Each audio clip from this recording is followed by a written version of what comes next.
I'm Pat Doris. Welcome to The Story. Tonight, we're taking a deep dive, the type of story you're not going to see anywhere else in the Northwest. We're going to spend some extra time tonight and talk about privilege and alcohol and the folks at the very top of Oregon's alcohol food chain who found it impossible to keep their hands out of the cookie jar. No one stole that we're aware of, but they certainly used their positions to elbow out the common drinker who would have loved to have gotten their hands on a bottle of rare bourbon. Instead, it went to some of the privileged few, including the recently resigned executive director of the OLCC. And now the leader of the commission, who was supposed to be keeping an eye on the former executive director, well, he's complaining about his treatment in the press. Lots to talk about tonight in what we're calling Bourbon Gate. It's our big story.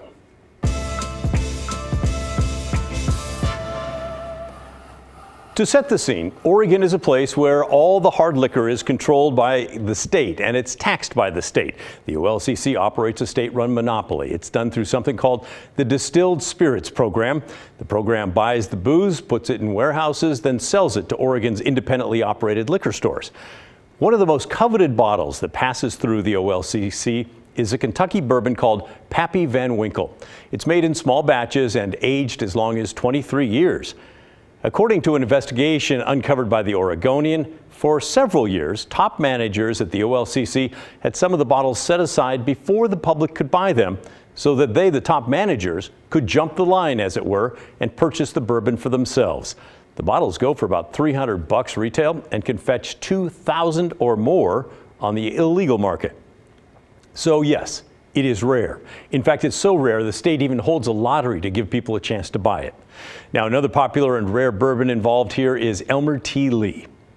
The Oregonian filed an open records request and got the details of an OLCC investigation that took place last year. It found the practice of setting aside the rare spirits has gone on for at least 8 years, and it involved 6 top managers, including that executive director, Steve Marks, and his second in command. Marks resigned effective today. Now, it's unclear who else was involved in getting the hard-to-find bottles. The Oregonian reports that a top OLCC official told an investigator that he set aside bottles hundreds of times and that some of the people he hooked up were state lawmakers. So, that's the background. Governor Kotek wanted Marks to resign before she learned about Bourbon Gate, and then we assume she really wanted him to afterwards. She's called for the firing, in fact, of everyone involved. The paper also reported that the scandal came to light last April after an employee complained, so came to light internally anyway. And then that raises the question, why are we just learning about this now? Who's in charge of the OLCC? Who's supposed to be watching over these folks? Well, that's the volunteer board of the Oregon Liquor and Cannabis Commission. Today, the board chair of the OLCC, clearly frustrated, gave an impromptu speech lasting more than 15 minutes. Did he direct his anger at the executives under his watch who abused their power? No. He seems mostly angry with the press. First, he wanted us to know board members are volunteers who work hard. This board reviews an average of 200 pages, an average of 200 pages. Sometimes there's 400 and 500 pages that are given to us for a monthly meeting. There's so many issues involved in those 200 pages that we have to look at and understand and read. We are plain citizens. We are not employees of the state of Oregon. We are not paid by the state of Oregon for anything we do other reimbursement for travel. Okay, and he says they're regular folks, but they're not all plain citizens. The man talking, Paul Rosenbaum, the OLCC website tells me he's the chief executive of a company called SWR Corporation and previously served as the chairman of the board and the CEO for Rent-Track Corporation, which was based here in Portland. So you'd think he'd know all about keeping an eye on the top folks running things. He also wants you to know there's a lot of responsibility involved with the commission. We grant authority after anybody will tell you, there's intense competition for people who want liquor stores in this state. And they come in front of us with presentations professional presentations you wouldn't believe. It's our decision to make a decision whether or not they get a license. Their whole future's at stake. Any store that's already in existence and wants to leave, it's our responsibility to put a new license in for them. And there's plenty of people who want those licenses. Okay, got it. That does seem like a lot, I'll give you that. But one responsibility he did not list: the Board of Commissioners picked the executive director who actually runs the OLCC. And you would think they'd keep an eye on that person to make sure they're doing a good job, sort of like any board would with a business leader. In terms of Bourbon Gate, Rosenbaum, the board chair, said they did not know anything about the practice of setting aside those rare bottles while it was going on. What did we know? Nothing. Nothing. There is not one person up here who knew a thing about the process, the procedure, the thing we're all discussing today. Not one. Not one. And if we didn't know about it, and we didn't, then how could we participate in it? We didn't. So stop asking questions about that. I'm telling you, nobody knew anything about this. And then he got to the question of when did he or the board learn about the investigation that showed the employees were getting special access to the rare spirits. I have what you would call some additional responsibility. I knew about this issue about September 8th of last year. Ah, yes. Now we're getting somewhere. Rosenbaum learned about the scandal last September. He was told there was a full investigation, finding of fact, and all things were documented and then put in the employee files. So 5 months ago, what did he do? He quickly took action to, well, actually, no, wait. He didn't do that. He kept quiet. I was told, and it was true, that according to Oregon statute, these people were disciplined. Now here's the kicker to this whole thing. To me, I was told that this employment record was confidential. Let me say it again. It was confidential. Let me say it a third time so the press understands it more than anybody else. It was confidential. In this day and age, people think they can lie and it's perfectly okay. People think that confidential means that you breach it. You're looking at somebody when you say confidential, it means confidential. It means I am not going to break confidentiality. Well, I think we can all respect that, but wasn't it his job to be kind of a watchdog as well? Shouldn't he have blown the whistle? Now look, if you have to keep the specifics confidential, if you think that's what you're doing under the law, okay. But how about firing the people who clearly have no clue about how they're violating the public trust? Now 8 months later, when this blows up in the Oregonian, the New York Times, the New York Post, and everything else, you want to look at me and ask me, did I do the right thing? Yes, I did. Yes, I did. I look at you and tell you without a doubt, this was the right thing to do. Confidentiality is confidentiality. And missing the point is still missing the point. By the way, the investigation obviously was not confidential. It was released to the Oregonian under the Open Records Law. But the OLCC board chairman refuses to give any ground. We're the most ethical people you ever want to see. These are all wonderful people. They're all business people. They're all doing this as a matter of public service. Don't knock them. Don't call on them to say their integrity or their reputation is at stake here. It's not.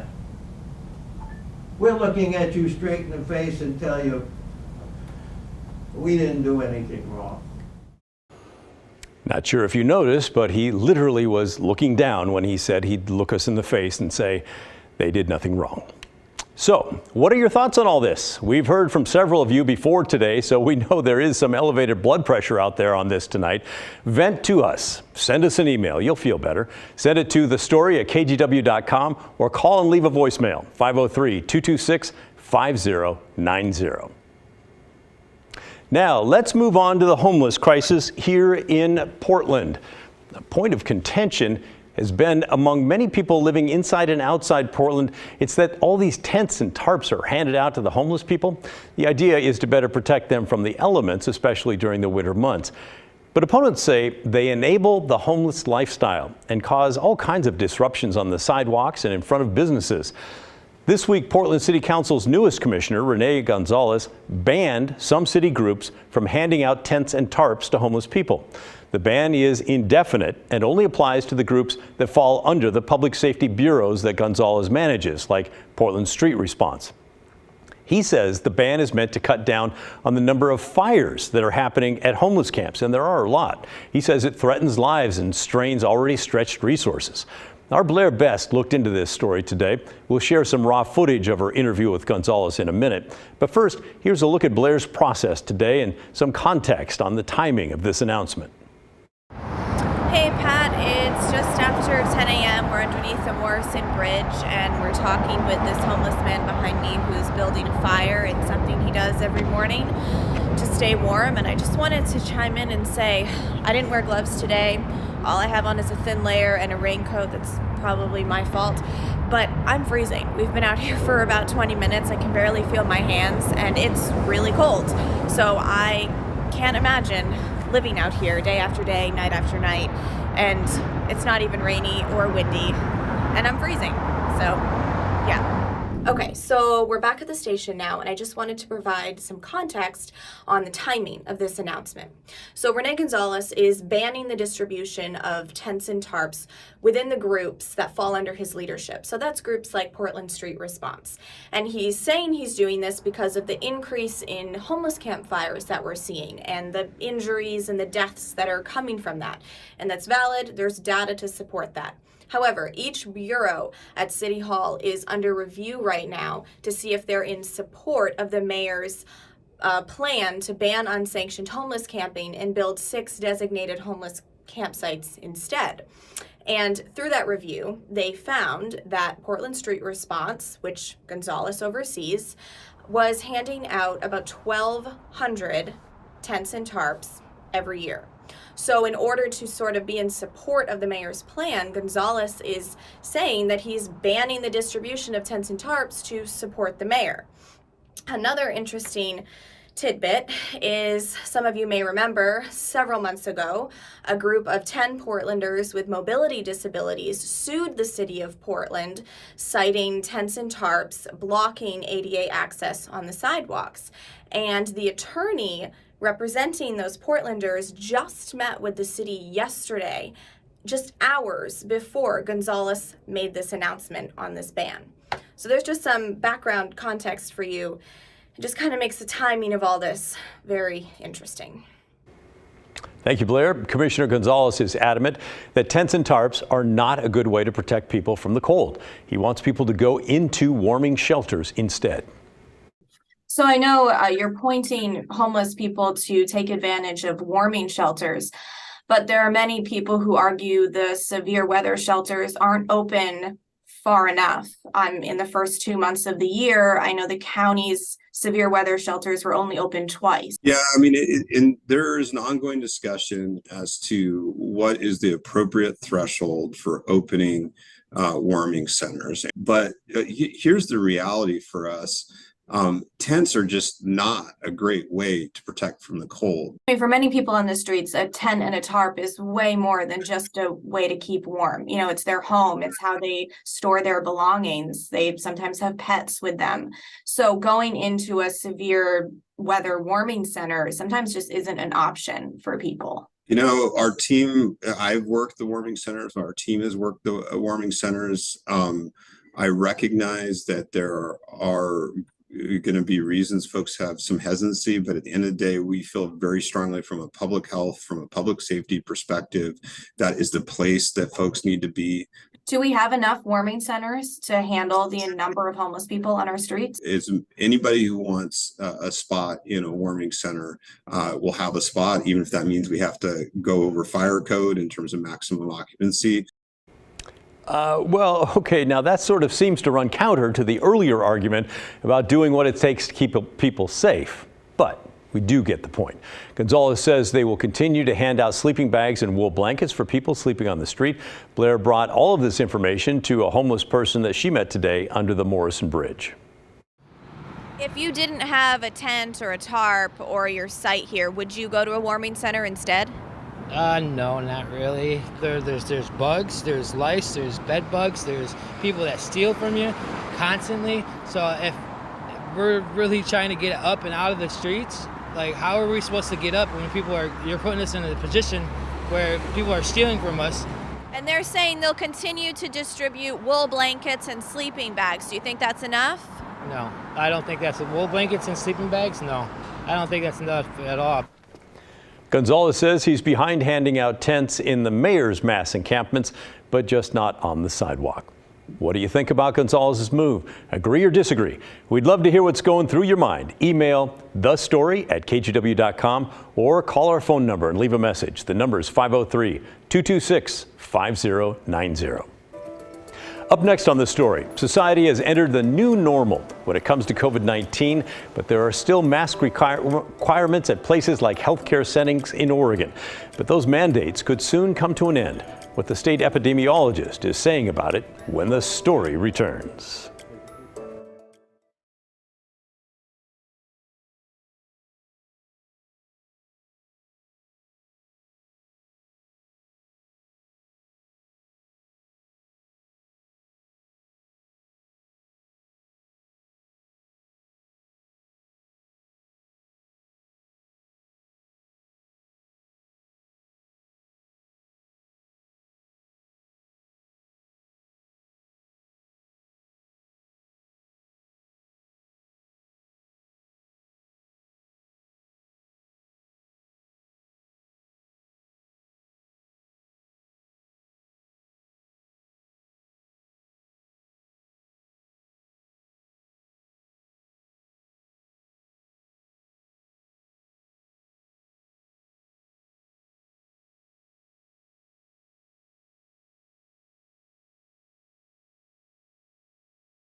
It's been nearly 3 years since the first confirmed case of COVID-19 in the state of Oregon.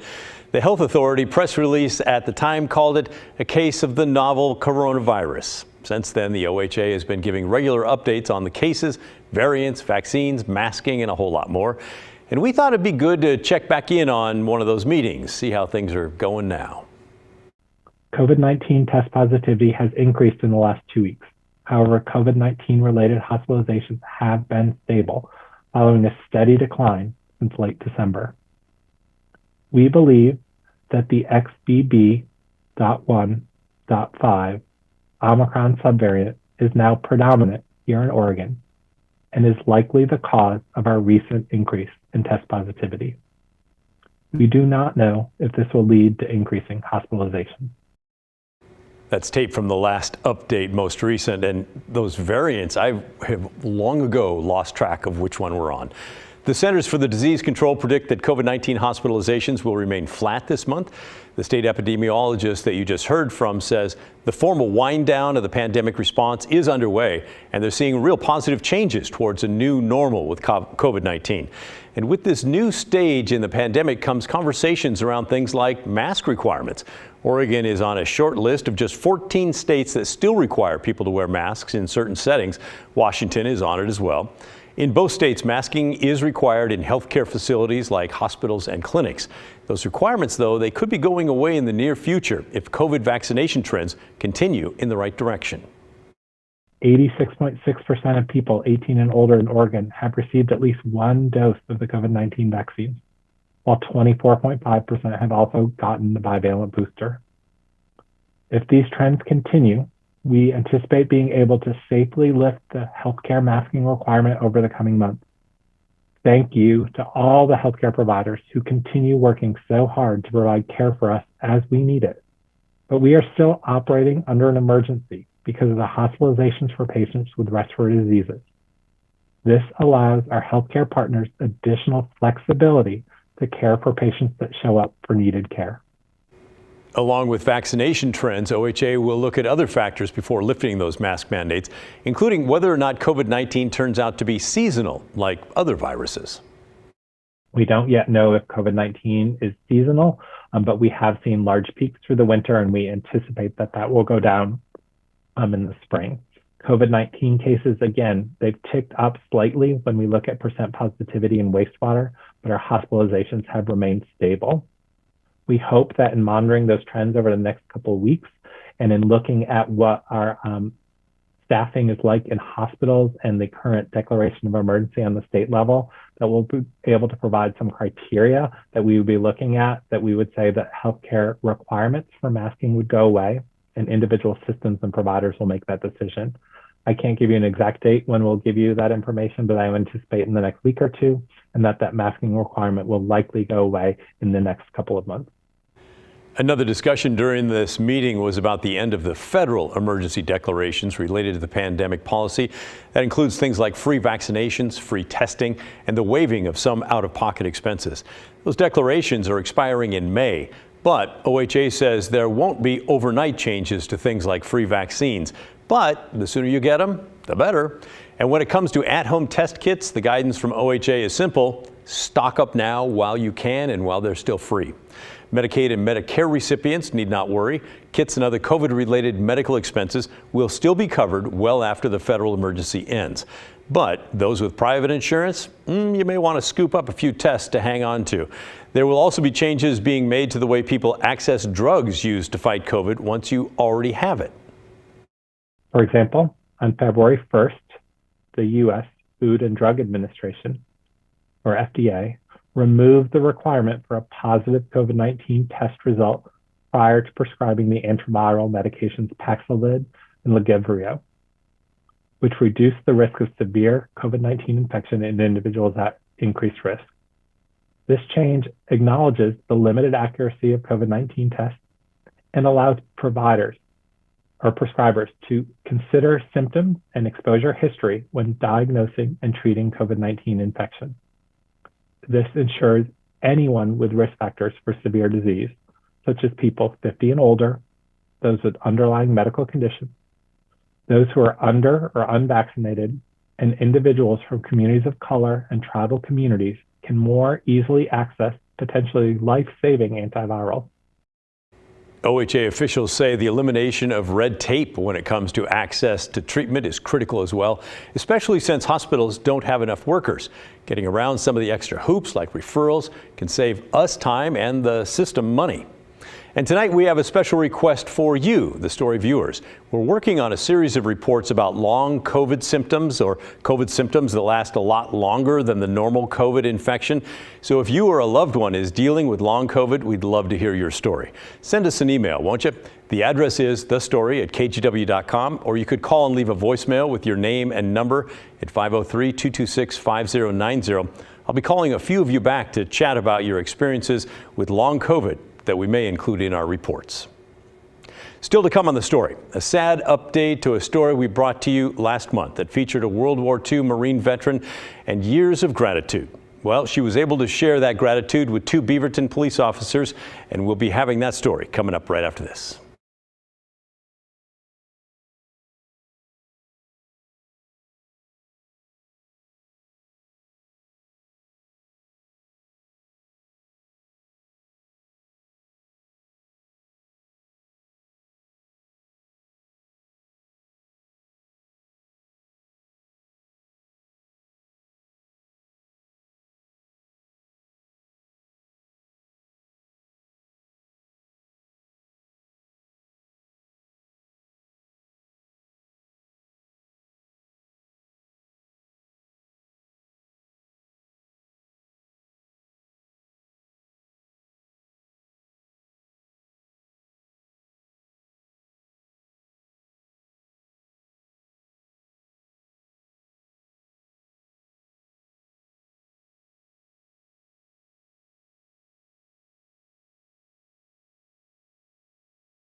Welcome back. We want to bring you an update to a story we ran about a month ago. We introduced you to Marine Sergeant Hattie Kelly of Beaverton. Back in 1943, as a 20-year-old, Kelly joined the Marines as a recruiter, serving for 2 years. A rare sister among a band of brothers. It was World War II. Everybody was doing something, and that was the best I could do. It became my family. It's been my family ever since.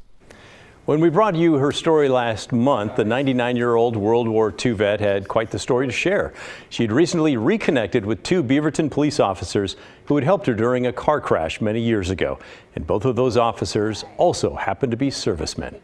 Well, loved ones tell us that on Monday, Sergeant Hattie Kelly passed away peacefully in her sleep. She'd been in hospice care, and if you can remember, she told us she was not afraid to die. In fact, she joked about it with our Catherine Cook when they sat down for an interview. Marine Sergeant Hattie Kelly, mother, friend, always a Marine. May she rest in peace. Once a Marine, always a Marine. Once a Marine, always a Marine. Semper Fi. Semper Fi.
Well, that's the end of our show. Thanks so much for watching. And remember, the story, our story, well, that never ends. I'll see you tomorrow.